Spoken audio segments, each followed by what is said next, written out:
আমার পুরো পরিবার, আমার স্বামী সবাই কি ভালো থাকবে? ভালো থাকবে না। আমার অনুরাগের ছোঁয়া ধারাবাহিকের আজকের পর্ব। ধারাবাহিকের শুরুতে আমরা দেখতে পাই হসপিটালে দীপা সবাইকে বলছে রূপা মা হতে চলেছে। একথা শোনার পর সকলে অনেক খুশি হয়ে যায়। বেশ কিছুক্ষণ পর রূপা এসে তার মাকে জড়িয়ে ধরে। তখন দীপা বলে, দেখি আমার মেয়েটাকে। এই বলে দীপা চোখ খোলে, কিন্তু সে আর কিছুই দেখতে পায় না। চারপাশে অন্ধকার মনে হচ্ছিল তার। দীপা সবাইকে বলে, আলোটা জ্বালিয়ে দাও, আমি কিছু দেখতে পাচ্ছি না। সূর্য বলে, আলো তো জ্বালানোই আছে। দীপা বলে, আমি সত্যি কিছু দেখতে পাচ্ছি না। একথা শুনে তো সকলে অবাক হয়ে যায়। পরবর্তীতে ডক্টর দীপার চোখ দেখে সূর্যকে জানায় সে ইঞ্জেকশনের ইফেক্টে দীপা তার দৃষ্টি হারিয়েছে। একথা শুনে তো সূর্য অনেক ভেঙে পড়ে। এরপর সে দীপার কাছে এসে বলে, তোমার কি ভয় করছে? দীপা বলে, প্রথমে ভয় পেয়েছিলাম, কিন্তু এখন আর ভয় করছে না, কারণ আমার স্বামী, আমার পরিবার আমার সাথে আছে।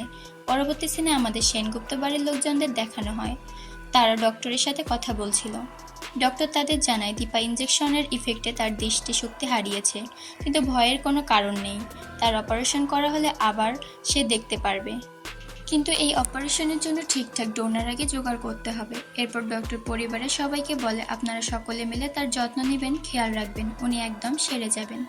এরপর পরিবারের সকলে মিলে ঠিক করে তারা সকলে একসাথে দীপার পাশে থাকবে। এরপর সকলে মিলে কাজ ভাগাভাগি করে নেয়। তারা দীপার জন্য ঠিক করে কি আয়োজন করবে। এরপর সেখানে দীপা চলে আসে। তখন প্রবীর দীপাকে সাহস যোগায় এবং চিন্তা করতে নিষেধ করে। পরবর্তী সিনে আমাদের সেনগুপ্ত বাড়িতে দেখানো হয়। সেখানে দীপার গৃহপ্রবেশের জন্য সকলে বাড়িটা ফুল দিয়ে সুন্দর করে সাজিয়েছে এবং সোনা ও রূপা দুজনে মিলে দীপার পছন্দের খাবার রান্না করেছে। অনুজা বরণ ডালা নিয়ে আসে এবং বলে, আমি আজকে দীপাকে বরণ করে ঘরে তুলব। এরপর সূর্য দীপাকে নিয়ে বাড়িতে চলে আসে। তখন অনুজা বরণ করে তাকে গৃহপ্রবেশ করায়।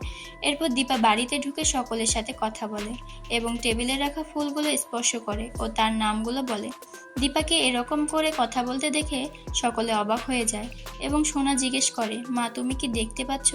দীপা বলে, না আমি দেখতে পাচ্ছি না। আমার জন্য পরিবারের সকলের মন খারাপ থাকবে সেটা কি কখনো হয়? এরপর দীপা একা একা সিঁড়ির উপরে উঠে যায় এবং সে টেবিলের কাছে গিয়ে উর্মির রান্না করা খাবারও খেয়ে নেয়। এটা দেখে তো সকলে আরও অবাক হয়ে যায়। লাবণ্য জিজ্ঞেস করে, ভালো মা, তুমি কি দেখতে পাচ্ছ? দীপা বলে, না আমি দেখতে পাচ্ছি না। তখন প্রবীর জিজ্ঞেস করে, তাহলে তুমি এসব কি করে করছো?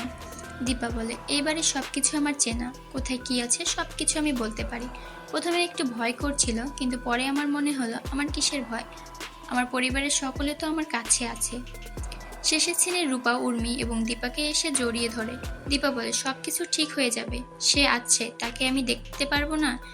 এটা তো হতে পারে না, উপরওয়ালা এতটা নির্দয় হবে না।